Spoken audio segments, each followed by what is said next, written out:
Hi friends, இன்றைக்கி நம்ம என்ன ரெசிபி பற்றி பார்க்க போகிறோம் அப்படின்னா நாட்டுக்கோழி குழம்பு எப்படி பண்ணுறது அப்படின்றத பற்றி பார்க்க போகிறோம். அதுக்கு தேவையான பொருளையும் பார்க்க போகிறோம். அதுக்கு முன்னாடி நம்மளோட சமையலும் நம்ம சேனல் உங்களுக்கு பிடிச்சிருந்துச்சா லைக் பண்ணுங்கள், ஷேர் பண்ணுங்கள், கமெண்ட் பண்ணுங்கள், சப்ஸ்கிரைப் பண்ணுங்கள். வாங்க பார்க்கலாம்.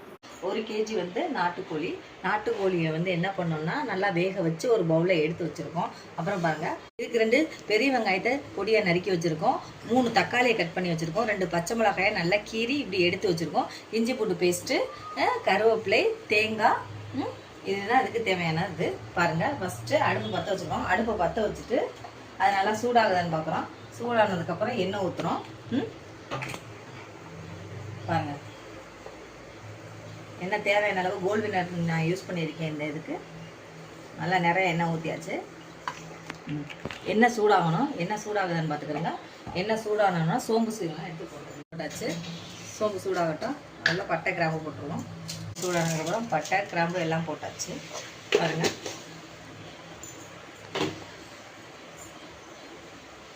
இது சூடானதுக்கப்புறம் என்ன பண்ணணும்னா கருவேப்பிலை போடுறோம். பாருங்கள், கருவேப்பிலை நல்லா சூடாகிடுச்சு. பாருங்கள், அதுக்கப்புறம் வதங்கி வச்சுருக்க பச்சை மிளகாயை போடுறோம். வதங்கி வச்சுருக்க பச்சை மிளகாயை போட்டுறோம். போட்டுட்டு கிண்டி விடுறோம். கிண்டிட்டு வெங்காயத்தை சேர்க்குறோம். இது கூட வெங்காயத்தை சேர்க்குறோம். வெங்காயம் சேர்த்தாச்சு. வெங்காயம் நல்லா வதங்கணும். வதங்குற வரைக்கும் நல்லா கிண்டணும். நல்லா கோல்டன் ப்ரௌன் கலரில் நல்லா வதங்கணும். வதங்குற வரைக்கும் நல்லா கிண்டணும். கிளறி விடுவோம். வதங்கட்டும். வெங்காயம் வதங்கணும். வெங்காயம் கோல்டன் கலரில் வந்த உடனே அது கூட தக்காளி சேர்த்துறோம். அப்படின்னா அது கூட தக்காளி சேர்த்துறோம். நறுக்கி வச்சுருக்க தக்காளியும் சேர்த்தாச்சு. இப்போ லைட்டாக உப்பு போட்டுக்கிறோம். தேவையான அளவு உப்பு போட்டு வதக்கினா ஈஸியாக வதங்கிடும். இப்போ கிண்டியாச்சு. நல்லா வதங்கணும். நல்லா வதங்கினதுக்கப்புறம் நம்ம இஞ்சி பூண்டு பேஸ்ட்டை சேர்த்துக்கலாம்.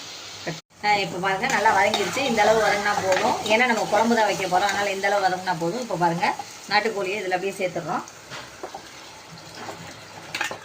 நாட்டுக்கோழியை கொஞ்சம் கொஞ்சம் நம்ம சேர்த்துறோம்.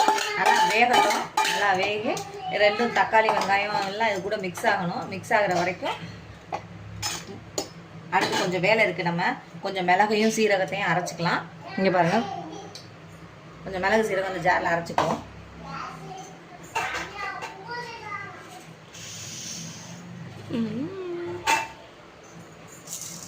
மிளகு,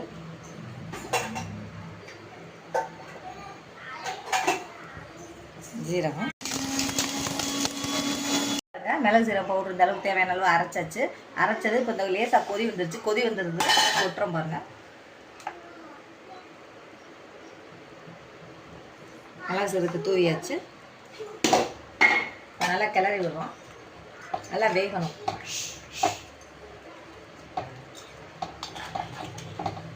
நல்லா வேகட்டும். அது கூட இப்போ மிளகாப்பொடி சேர்த்துடலாம்.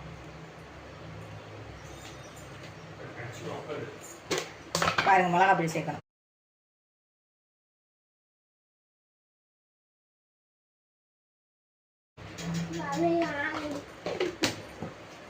இப்போ கிண்டி விட்டு மூடி வச்சுருங்க. இதை இப்போ நல்லா கிளறிடணும். கிளறிட்டு இதை மூடி வச்சுருங்க.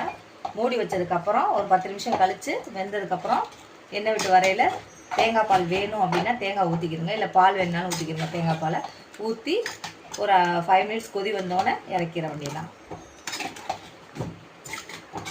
வாங்க பார்க்கலாம். 10 நிமிஷத்துக்கு மேலே ஆகிடுச்சு. கொதிக்குதான்னு பார்ப்போம். நல்லா கொதி வந்துருச்சு. கொதி வந்ததுக்கப்புறம் தேங்காய் பாலை சேர்க்க வேண்டியதான். அரைச்ச தேங்காய் சேர்க்க வேண்டியதான். இதில் இஞ்சி பூண்டு பேஸ்ட்டும் சேர்த்து அரைச்சிருக்கேன். இந்த தேங்காயில் இந்த நாட்டுக்கோழிக்கு நான் அப்படி தான் அரைப்பேன். தேங்காயோடு இஞ்சி பூண்டு போட்டு அரைச்சிட்டேன். அதனால இதில் ஊற்றுறோம்.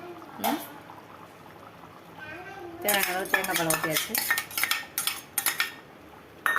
இதை கிண்டி விட்டுட்டு ஒரு 10 நிமிஷம் கழித்து இல்லை ஒரு நல்லா வெந்ததுக்கப்புறம் எடுத்தோம்னா நாட்டுக்கோழி குழம்பு ரெடி ஆயிடும். இறக்கையில் நல்லெண்ணெய் ஊற்றி தாளித்து இறக்கணும்.